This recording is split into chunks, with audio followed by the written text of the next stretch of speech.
ஏன்னா நாங்க வந்து விசாரணை பண்ணாதான் எல்லாத்தையும் கண்டுபிடிக்க முடியும். என்னத்த கண்டுபிடிச்சு ஏன்டா 2 நாள் வந்து அலட்சியப்படுத்தினது ஊரு ஐயோ தப்புப்பா சாரிப்பா அப்படின்னு கேட்கறதுக்கு பக்து இருக்குதா?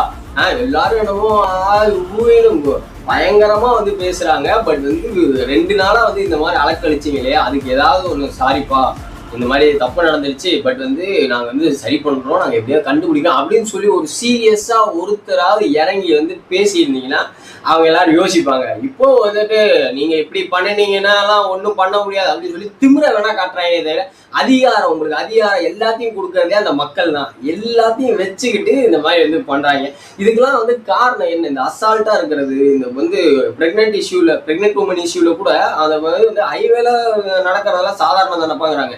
இந்த அலட்சியம் வந்து எப்படி வந்துச்சு, ஏன் வருது, இந்த கவர்மெண்ட்னால வருதா? இவ்வளவு நாள் வந்து இந்த அளவுக்கு அலட்சியம் வந்து பார்த்தது கிடையாது. பட் வந்து இந்த கொஞ்ச நாளா வந்து இவ்வளவு அலட்சியமா இருக்காங்க.